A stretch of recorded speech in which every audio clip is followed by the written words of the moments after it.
Assalamualaikum warahmatullahi wabarakatuh. Perkenalkan, nama saya Miranda Esabila dengan NPM C1C023022. Di sini saya akan membuat video pembelajaran untuk mata kuliah Akuntansi Keuangan Lanjutan. Di sini saya merupakan mahasiswi dari program studi S1 Akuntansi Fakultas Ekonomi dan Bisnis Universitas Bengkulu. Baik, untuk subbab yang saya bahas yaitu pada bab yang ke-11 yaitu segmen operasi yang memiliki 3 subbab. Yang pertama itu ada konsep dan karakteristik dan segmen operasi. Kedua itu ada segmen dilaporkan, dan yang ketiga itu ada pengungkapan pada level entitas. Baik, langsung saja yang pertama yaitu konsep dan karakteristik segmen operasi. Pelaporan segmen itu merupakan suatu bagian penting dalam penyajian laporan keuangan karena dapat memberikan informasi yang lebih spesifik tentang bagian-bagian usaha yang dijalankan oleh suatu entitas atau perusahaan. Nah, menurut PSAK 5 ini juga mengatur bahwa penentuan segmen itu mengikuti manajemen approach, yaitu segmen yang dibentuk berdasarkan informasi internal yang digunakan oleh manajemen dalam pengambilan keputusan. Nah, dengan demikian ini juga pelaporan segmen itu mencerminkan bagaimana manajemen itu memandang aktivitas perusahaan.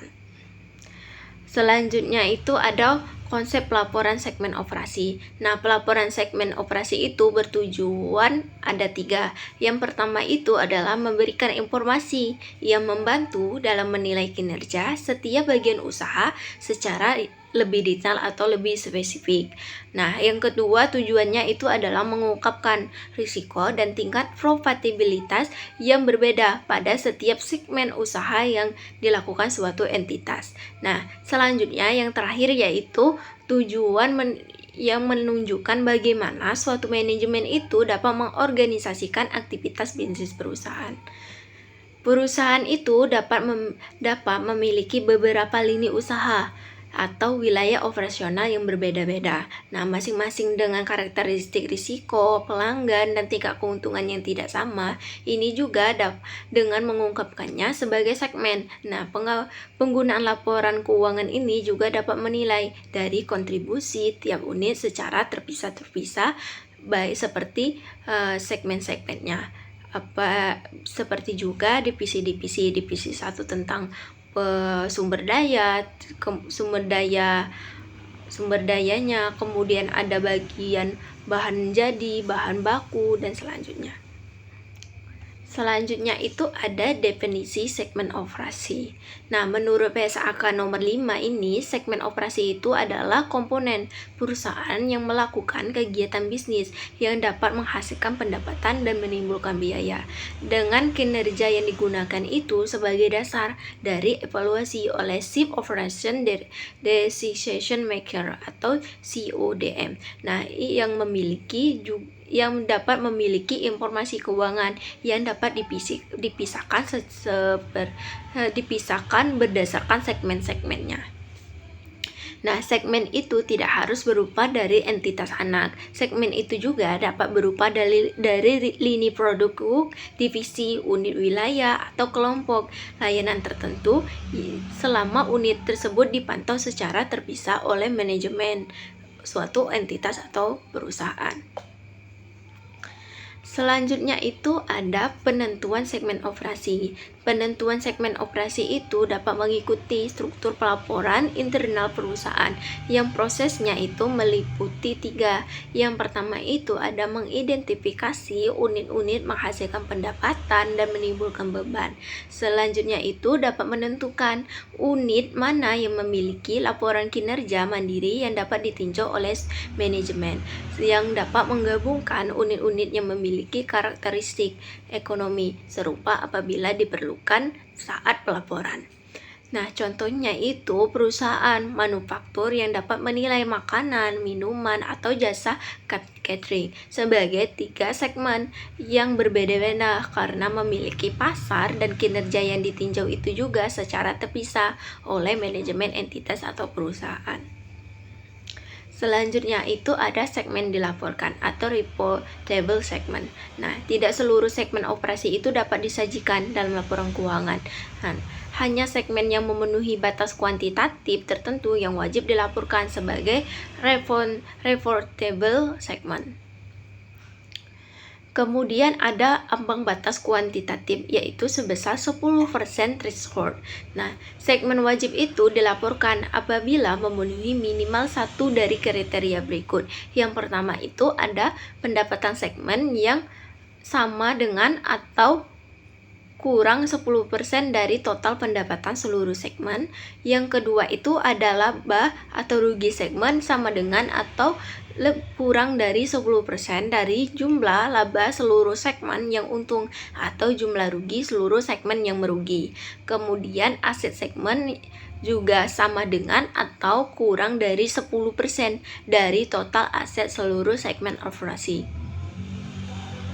Kemudian aturan dari 75% pendapatan atau 75% revenue rules, yaitu setelah menentukan segmen yang dilaporkan, total pendapatan eksternal dari segmen tersebut harus minimal 75% dari total pendapatan perusahaan. Nah, jika belum, segmen tambahan harus dimasukkan hingga batas ini tercapai. Selanjutnya ada pengukuran dan pengungkapan segmen. Nah, informasi segmen itu didasarkan pada data yang disampaikan kepada manajemen internal sehingga dapat berbeda dari prinsip akuntansi yang digunakan dalam laporan konsolidasi. Misalnya dalam metode alokasi biaya, pengakuan pendapatan, serta penyajian aset dan liabilitas. Nah, perusahaan ini juga wajib mencantumkan rekonsiliasi antara total informasi segmen dan angka laporan keuangan yang utamanya atau laporan keuangan induknya. Selanjutnya itu ada pengungkapan pada level entitas. Nah, walaupun perusahaan itu hanya memiliki satu segmen usaha, PSAK nomor 5 ini juga harus mengharuskan beberapa pengungkapan dasar,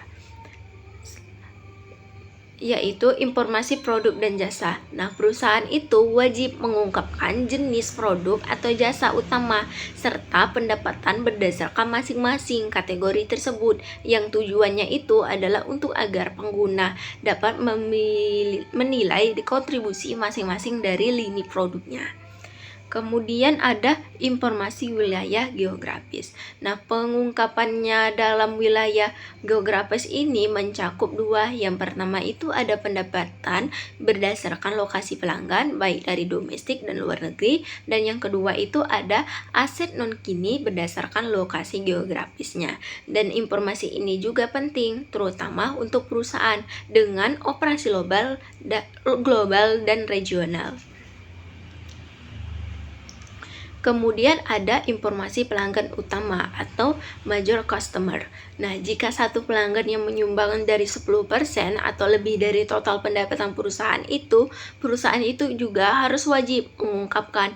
Yang pertama itu jumlah pendapatan dari pelanggan tersebut, dan yang kedua itu ada segmen yang menerima pendapatan tersebut. Namun, PSAK nomor 5 itu tidak mengharuskan penyebutan nama pelanggan sehingga privasi itu tetap terjaga. Contoh penerapan segmen operasi. Yang contoh pertama itu adalah penentuan segmen dilaporkan. Nah, pada PT Maju Jaya memiliki 3 segmen operasi sebagai berikut. Pada segmen A, pendapatannya itu sebesar 300 juta, laba atau ruginya itu 60 juta, asetnya 200 juta. Pada segmen B, pendapatannya sebesar 150 juta, laba ruginya sebesar 10 juta, asetnya sebesar 100 juta. Pada segmen C, pendapatan totalnya itu sebesar 50 juta, laba atau ruginya itu minus 5 juta, dan asetnya itu sebesar 50 juta. Total pendapatan segmen dari segmen A, B, dan C itu sebesar 500 juta. Kemudian total laba segmen untung sebesar 70 juta, total rugi segmen sebesar 5 juta, dan total asetnya sebesar 350 juta. Analisis ambang 10% pendapatan, maka 10% itu dikali dengan 50 juta, sama dengan 50 juta. Untuk laba rugi itu 10% itu dikali dengan 70 juta, maka sama dengan totalnya ada 7 juta. Dan segmen A dan segmen B itu memenuhi ambang laba, tapi segmen C itu merugi ambang 10% sama dengan 0,5 juta yang dapat terpenuhi. Kemudian aset ini 10% dikali dengan 350 juta sama dengan 35 juta. Segmen A, B, dan C itu semuanya kurang lebih 35 juta. Ya, dapat disimpulkan semua segmen itu memenuhi minimal satu kriteria, baik semua segmen A, B, C wajib dilaporkan. Kemudian contoh yang kedua yaitu informasi pelanggan utama. PT Global Tekno memperoleh pendapatan. Yang pertama itu total pendapatan sebesar 10 juta, pendapatan dari pelanggan X sebesar 1,5 miliar, pendapatan dari pelanggan sebesar 700 juta. 10% dari pendapatan perusahaan yaitu sebesar 1 miliar, pelanggan yaitu sebesar 1 miliar, pelanggan sebesar 1 miliar. Pelanggan X itu dianggap sebagai major customer karena kontribusinya itu yang signifikan terhadap pendapatan perusahaan. Nah, oleh karena itu juga perusahaan itu harus menyebutkan jumlah pendapatan yang berasal dari pelanggan tersebut dan segmen mana yang memperoleh pendapatan tersebut. Nah, namun identitas dari pelanggan yaitu berupa nama, nomor telepon, alamat, dan lain-lainnya itu tidak perlu dicantumkan.